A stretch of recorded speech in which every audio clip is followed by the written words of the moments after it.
So how do we change? And what does that really mean? In order to change, we have to know the order of things. Many different words have been used to describe this specific change. The change which all humans alike must make in this cycle or the next, like the ones that have already done so in the previous cycles. At this school we call Earth, and not a soul can escape it, whether you believe it or not. It doesn't matter. It just is. Regeneration, resurrection, evolution, salvation, transmutation, alchemy. When you understand them literally, you see division, but a deep look into the side, you begin to see the unity in all versions, virtually meaning the same thing. They differ by doctrine, science, and traditions of people. But before we get deeper into this, you gotta ask yourself, because this isn't for everybody. Do you seek knowledge or do you seek comfort? Do you read books or read the books of the Bible looking for knowledge or comfort? The Bible is a coded book. There are different levels of the sod that will only resonate with the soul that has prepared for it. Matthew 13 and 34, Jesus spoke to the multitude in parables, meaning the secrets are for the truly elect. It is only for those who seek knowledge, not for you who seek comfort in a story.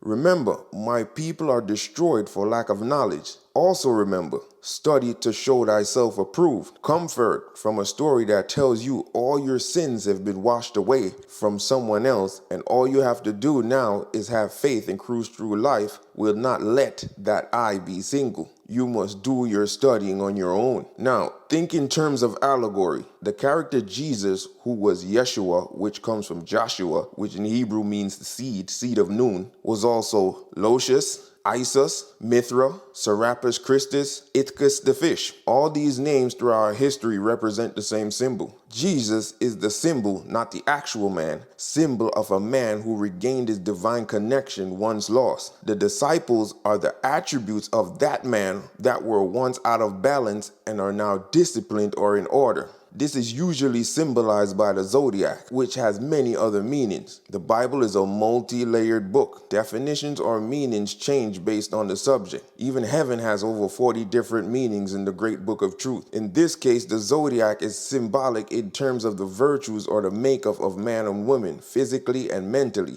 It is all connected to the celestial bodies above, the stars and the planets, etc. Just as the moon is connected to a woman's menstrual cycle. You have to put more than one stick together to get the fullness. The truth was hidden in many places, hidden from the wicked, because we were entering the dark ages where the highly godlike souls like the Egyptians and before them the Atlanteans, their souls were ejected from this system into a higher system and replaced with a new soul from a lower system. These new souls were beginning their process of evolution from their dark state. At this time, not your pastors, not your priests, but only the truly elect can uncover these truths in the last days.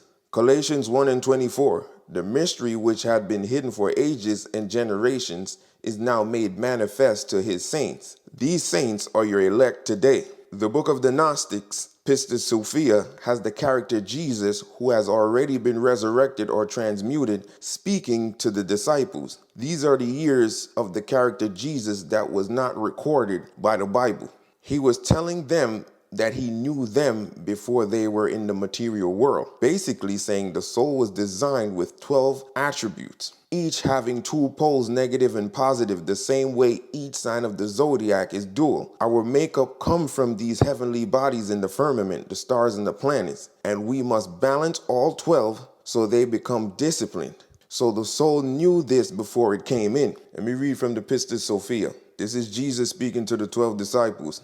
And these 12 powers I cast into the womb of your mothers when I came into the world. And it is these 12 powers that are in your physical bodies today. Jesus now reveals that he has chosen his disciples from those who were with him at the beginning, before the world was, and from those who will be with him when the world is no more, when it ascends into the new world within the splendor of the new heavens. Their 12 powers came from the 12 saviors in the treasury of light, whose understanding of the mysteries proceed directly from the divine source to the 12 disciples. Jesus explained that his disciples were preconditioned in the higher heavens to take on this embodiment of form. In the process of birth, in this blueprint of creation, the cosmic memory and mind are cut off. So you don't remember when you get here. Cut off so that the man or woman comes into the lowest sphere of influence. The higher attributes are no longer recalled, lest the one who dwells on earth be overloaded with the change in light energy. You couldn't manage all that information here on earth. The meaning is that each one of us